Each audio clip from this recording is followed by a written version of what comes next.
Vous voulez savoir quelle est la chose la plus puissante qu'une marque puisse faire? Utiliser la renommée de tout un pays comme argument marketing. C'est ce que fait la marque Yepoda, connue pour vendre de la skincare coréenne. Si vous avez TikTok, vous n'avez pas pu passer à côté de cette marque dont beaucoup d'influenceuses françaises font la promotion. En réalité, cette marque cache un marketing trompeur que je vais vous dévoiler dans cette vidéo. Mais tout ça, ça dépasse largement Yepoda. La K-Beauty, produit de beauté coréen, a été un véritable raz-de-marée dans l'industrie de la beauté. Le marché des soins de la peau coréen a connu une croissance remarquable ces dernières années. En 2020, il était évalué à environ 10,2 milliards de dollars. Cette tendance à la hausse s'est poursuivie en 2023 où le marché atteignait une valeur estimée à 13,9 milliards de dollars. Avouez que vous aussi, vous avez eu envie à un moment de succomber à la skincare coréenne. C'est un sujet sur lequel je me suis penchée pendant plusieurs semaines pour vous révéler 5 techniques puissantes que les marques de skincare coréennes utilisent pour nous donner envie d'acheter. Mais vous allez voir que cette industrie de la beauté fait partie d'un projet plus grand qu'a mis en place la Corée du Sud pour dominer le monde.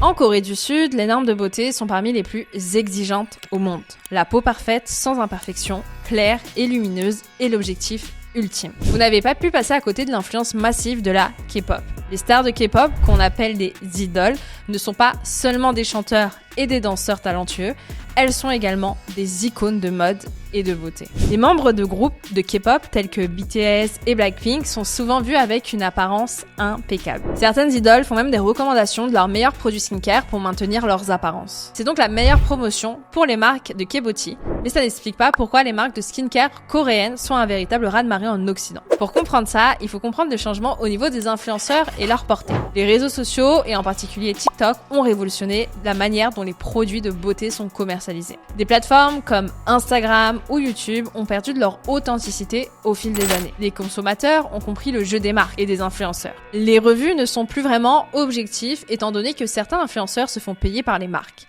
Les consommateurs sont donc devenus méfiants. Alors que l'algorithme de TikTok favorise la découverte de nouveaux profils, n'importe qui peut se poser dans la caméra de son téléphone et faire des millions de vues. Pas besoin d'être un influenceur avec une grosse audience. Les revues de produits de beauté sont donc plus authentiques puisqu'ils n'ont rien à gagner. Les tutoriels pour Glow Up et les revues sont extrêmement populaires sur TikTok. Les utilisateurs de la plateforme montrent les avant-après d'une routine de K-beauty, créant ainsi un désir immédiat chez les spectateurs. TikTok est devenu une vraie plateforme de recommandation. En témoignent les vidéos TikTok made me buy it. Certains produits deviennent viraux grâce à TikTok. Entre les revues honnêtes et l'influence grandissante des idoles, la K-beauty n'a pu que exploser. Cependant, il y a une spécificité qui fait que les produits de skincare coréens sont hyper désirables.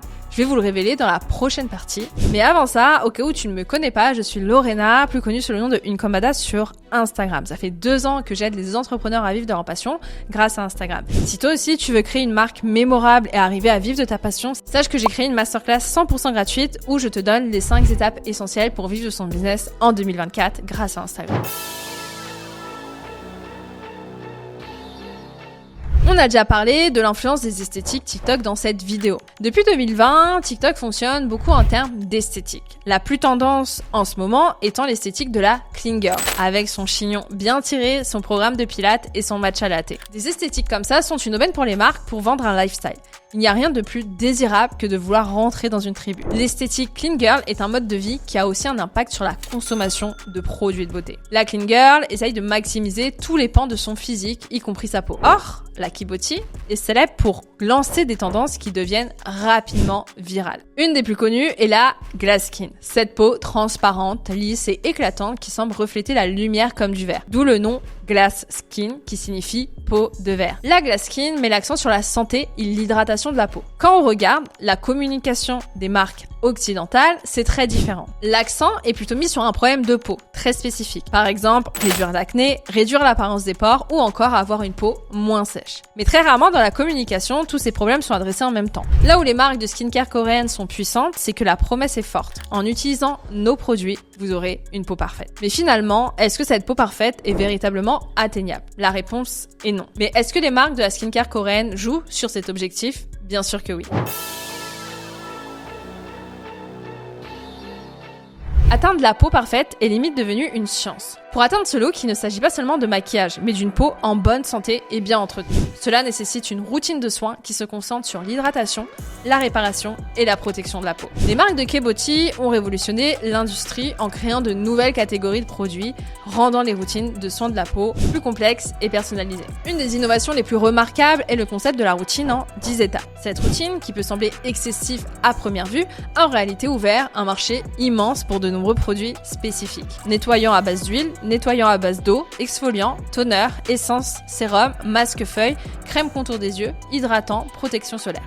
Là où les marques occidentales vendaient des routines en 4-5 étapes maximum, les marques de K-Beauty augmentent le panier moyen de leurs consommateurs. C'est pour ça que sur le site de la marque Yepoda, ils mettent d'abord en avant un set full glow avant les produits individuels. Chaque étape de cette routine propose des produits spécifiques, souvent avec des variantes adaptées à différents types de peau et à divers problèmes cutanés. Par exemple, pour l'étape du sérum, il existe des sérums pour l'acné, pour l'éclat, pour l'hydratation intense et ainsi de suite. Cette segmentation permet aux consommateurs de personnaliser leur routine en fonction de leurs besoins uniques et donc d'acheter plusieurs produits de la même catégorie mais avec des propriétés différentes. La personnalisation est un facteur clé. Les consommateurs aiment avoir l'impression que leur routine de soins est unique et adaptée à leurs besoins spécifiques. La marque Yepoda joue sur le facteur de la personnalisation en analysant votre grain de peau. Vous leur fournissez une photo de votre visage pour qu'ils ciblent les points à améliorer et vous proposent une routine adaptée. L'expérience client est pensée pour que le consommateur se sente unique, même s'il ne l'est pas.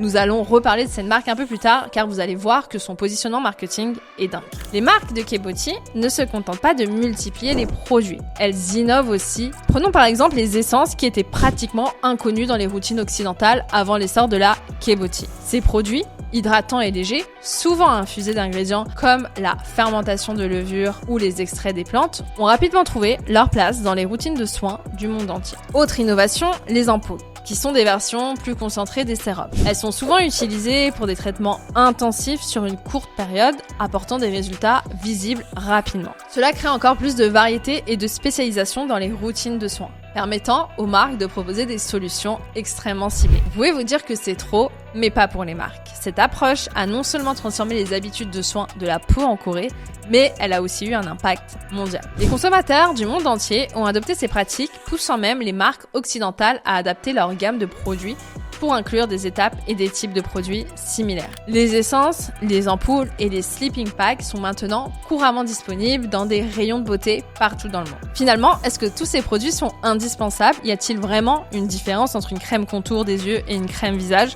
Là n'est pas la question. Ce qui compte, c'est de laisser entendre qu'ils le sont.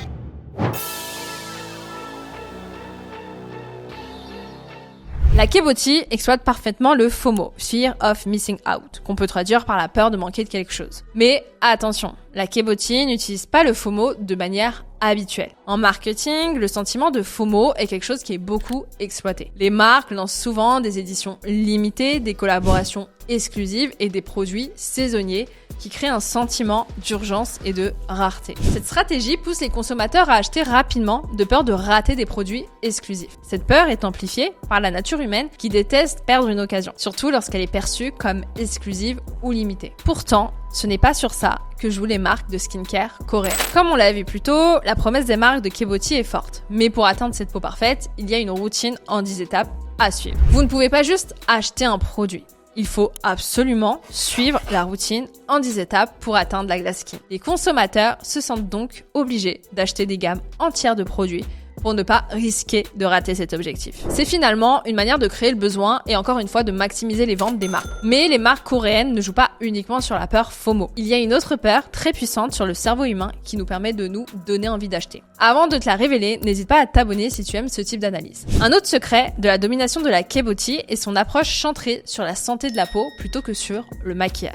Ça a commencé avec l'introduction de la bébé crème en Occident dans les années 2000. C'est une invention allemande très populaire en Asie. Elle prône le maquillage couplé à un soin. C'est donc un fond de teint plus léger que d'habitude qui va aussi avoir des fonctions hydratantes. Les marques coréennes mettent en avant la prévention et le soin de la peau, soulignant les dangers des produits chimiques agressifs et les bienfaits des ingrédients naturels. Cette approche attire les consommateurs soucieux de leur santé et désirant des solutions de soins de la peau plus sûres et efficaces. Contrairement à de nombreuses marques de beauté qui se concentrent principalement sur le maquillage pour masquer les imperfections, la Kebotchi met l'accent sur la santé de la peau. Les produits de skincare coréens sont souvent formulés avec des ingrédients naturels, comme l'aloe vera, le thé vert, la centella asiatica et le ginseng. Cette stratégie vise à inspirer la confiance via la transparence. La transparence est un élément clé de la stratégie des Kebotchi. Les marques sont ouvertes sur leur processus de fabrication et la provenance de leurs ingrédients. C'est justement un argument que met beaucoup en avant la marque Yepoda, qui insiste sur le fait que ces ingrédients sont naturels. En mettant l'accent sur les dangers des produits chimiques agressifs et les avantages des soins naturels, la Kebotchi répond aux préoccupations croissantes des consommateurs concernant leur santé et leur bien-être. C'est un marketing de la peur utilisé aussi par les marques de nourriture. Les clients sont beaucoup plus sensibles si on leur parle d'un impact direct sur leur santé. Les consommateurs sont beaucoup plus éduqués sur les fonctions des actifs qu'ils retrouvent dans leurs produits. Le rétinol, la niacinamide, les peptides, etc. On ne peut donc plus leur vendre des appellations un peu galvaudées, pseudo-scientifiques. En effet, les marques qui essayent toujours d'opter pour ce type de communication datée se font tout de suite épingler. C'est notamment le cas de la marque Guerlain qui faisait la promotion d'une crème en utilisant le terme quantique, terme qui avait été débunké par la chaîne YouTube G1000 grammes. La skincare coréenne influence les marques occidentales à s'aligner à ces nouvelles méthodes de communication. Mais ce qui est fou, c'est qu'une marque comme Yepoda ne fait pas qu'utiliser ces méthodes.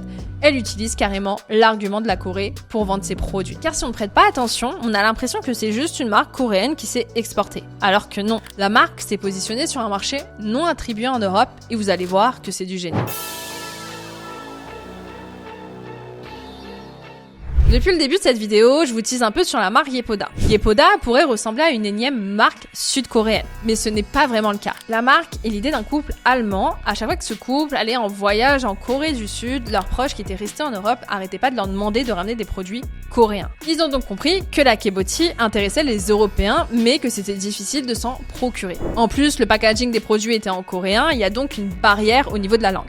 Enfin, on peut vite être perdu dans cette routine en 10 étapes et ne pas savoir quoi acheter. Si vous me suivez, vous savez que tous ces problèmes sont les parfaits ingrédients pour adresser un marché. Le couple a identifié un manque dans un marché en forte croissance. Ils ont trouvé ce qu'on appelle leur produit market fit, le moment où un produit rencontre avec succès sa cliente cible. C'est comme ça qu'ils ont créé la marque Yepoda en 2020, une marque fabriquée en Corée, vendue spécialement pour les Européens. D'ailleurs, les packagings sont en français avec des taglines et des symboles coréens pour rappeler le côté Kebotchi. Mais il y a un move encore plus intelligent pour faciliter l'expérience client. La marque propose des sets complets de soins pour atteindre la glass skin qui sont numérotés pour ne pas se tromper. Ils ont identifié les problèmes que pouvaient rencontrer leurs consommateurs et y ont répondu. Aujourd'hui, ils ne sont plus les seuls à surfer sur la tendance de la Kebotchi. Il y a des boutiques spécialisées qui ont ouvert dans les grandes villes et d'autres marques européennes qui se sont lancées sur ce marché.